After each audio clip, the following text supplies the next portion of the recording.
मर्यादा पुरुषोत्तम भगवान श्री राम की जन्मभूमि के मंदिर में जो ये हुआ है, कानून की दृष्टि से ये अपराध है, लेकिन धार्मिक दृष्टि से, आध्यात्मिक दृष्टि से, श्रद्धा और विश्वास की दृष्टि से ये पाप है।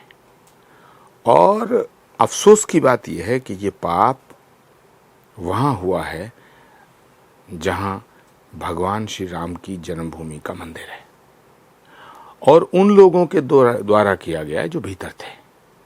तो एक बहुत बड़ा सवाल, बहुत बड़ा सवालिया निशान पूरे के पूरे सनातन धर्म के सामने खड़ा हो गया है। करोड़ों लोगों की आस्था आहत हुई है, करोड़ों लोगों की श्रद्धा बड़ी पीड़ित और बड़ी वेदना में है। उसका कारण ये है कि एक लंबे अरसे के इंतज़ार के बाद, कितनी तपस्या, त्याग, आंदोलन और बलिदानों के बाद ये दिन देखने को मिला था कि भगवान श्री राम की जन्मभूमि का मंदिर तैयार हुआ, फिर उसकी प्राण प्रतिष्ठा हुई। पूरा सनातन उत्साहित, पूरा सनातन जागृत, पूरा सनातन आनंदित और आह्लादित।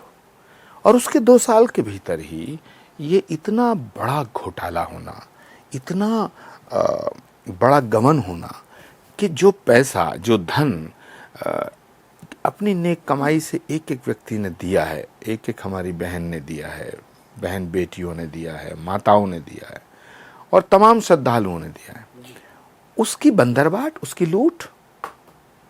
तो ये सिर्फ एक सामान्य चोरी नहीं है, ये किसी लाला जी की दुकान में चोरी नहीं हुई है, या किसी बिजनेस हाउस में चोरी नहीं हुई है, या किसी सरकारी विभाग में। हाँ, ये वो विषय नहीं है, ये लोगों के भरोसे का सवाल है। इसलिए मैं इसे महापाप कह रहा हूँ, और इस पर एक बहुत बड़े चिंतन की, व्यापक चिंतन की आवश्यकता है। महाराज जी, आपने इसमें सीबीआई जांच की मांग की है कि सीबीआई जांच होनी चाहिए। जब ऑलरेडी एक एसआईटी बना दी गई उत्तर प्रदेश सरकार के द्वारा, तो अब सीबीआई जांच की क्या आवश्यकता है? क्या एसआईटी जांच पर भरोसा नहीं है आपको? नहीं विनोद जी, बात ये नहीं है। बात ये नहीं है कि एसआईटी पर भरोसा है या नहीं है, लेकिन ये एक राज्य का विषय नहीं है, ये एक राज्य तक सीमित विषय नहीं है। ये इसकी जो व्यापकता है वो राष्ट्र और अंतर्राष्ट्रीय है, ये अंतर्राष्ट्रीय विषय है। और जो एसआईटी का गठन हुआ है उसकी शक्तियां सीमित हैं, कानूनी शक्तियां भी सीमित हैं और व्यावहारिक शक्तियां भी सीमित हैं। तो मुझे लगता है कि सारे लोग, वो लोग जिन्होंने राम मंदिर में दान दिया, जिन्होंने राम मंदिर में सहयोग दिया, और जिन्होंने राम मंदिर के लिए बलिदान किया, और जिन्होंने राम मंदिर के लिए जो जो काम किया, और जिनकी श्रद्धा राम में है। और मैं तो एक बात और कहना चाहता हूं कि जिनकी श्रद्धा राम में है वो भी चाहते हैं कि इसका पर्दाफाश हो, लेकिन इसमें वो लोग भी चाहते हैं जिनकी श्रद्धा राम में नहीं है, लेकिन वो भी चाहते हैं कि आखिर इतना बड़ा घोटाला कैसे हुआ। तो इसकी जांच एक सक्षम और स्वायत्त एजेंसी, निष्पक्ष जांच अगर हम कराना चाहते हैं, और ये सवाल एक जांच का भी नहीं है, ये सवाल एक संदेश का है, तो लोगों के भरोसे का सवाल है।